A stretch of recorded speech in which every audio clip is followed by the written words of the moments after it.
Bonjour, bienvenue sur Objectif Math. Dans cette vidéo, nous corrigeons l'exercice 14 sur les variables aléatoires définies sur les espaces probabilisés finis. En voici l'énoncé. Sur des cases numérotées de 0 à n, on place un pion en position 0. À chaque instant, le pion a une probabilité égale à 1/2 d'avancer d'une case. Sinon, il reste en place.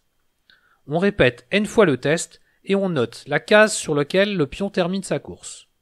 On demande 1. D'écrire une fonction Python case finale prenant en paramètre l'entier n et renvoyant la case où finit le pion. 2. De faire 500 fois l'expérience et de tracer un graphe représentant la fréquence d'occurrence de chaque valeur entre 0 et n dans le cas où n est égal à 50. 3. D'écrire un programme Python binôme prenant en paramètre l'entier n et renvoyant la liste des coefficients binomiaux k parmi n. Et 4. De représenter la liste des coefficients binomiaux k parmi 50. Question 1. Voici le programme que je vous propose.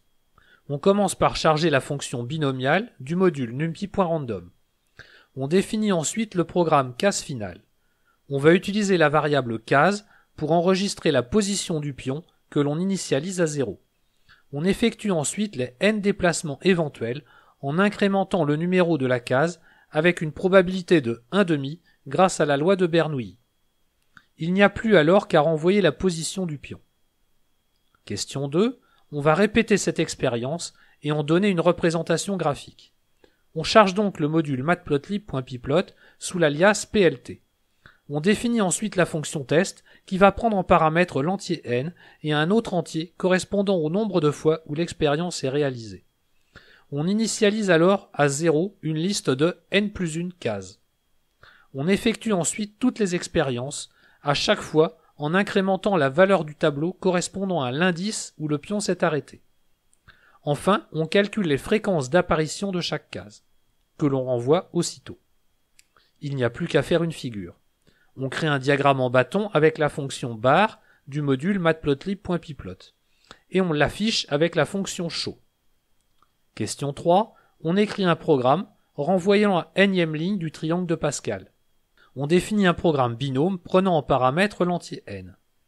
La ligne finale aura n+1 éléments. On définit donc une liste B avec n+1 éléments que l'on initialise avec la première ligne du triangle de Pascal.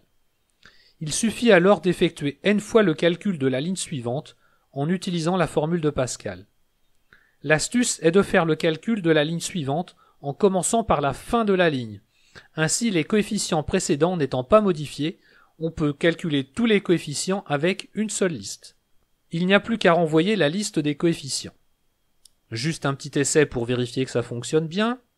Et on peut passer à la question 4, dans laquelle on va tracer un diagramme pour comparer les valeurs des coefficients binomiaux avec les fréquences calculées tout à l'heure pour les cases d'arrivée du pion.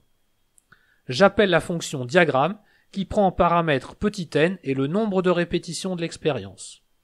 On utilise notre programme test pour récupérer les fréquences expérimentales des cases d'arrivée. Puis on normalise la ligne des coefficients binomiaux pour faciliter la comparaison. On trace ensuite, comme tout à l'heure, le diagramme en bâton des fréquences expérimentales, puis sur la même figure, le diagramme en bâton correspondant aux coefficients binomiaux, en réduisant un peu la largeur des bâtons pour ne pas cacher le diagramme précédent. Il n'y a plus qu'à afficher le tout. Voici la figure que j'obtiens avec n égale 50 pour un grand nombre d'expériences. Ce qui confirme ce que l'on savait, la variable aléatoire égale au numéro de la case finale suit une loi binomiale de paramètres n et 1/2. Voilà, cette vidéo est terminée. Vous pouvez me laisser des commentaires et me poser des questions. Vous pouvez maintenant aller suivre la vidéo suivante dans laquelle on corrige l'exercice 15. À bientôt sur Objectif Math.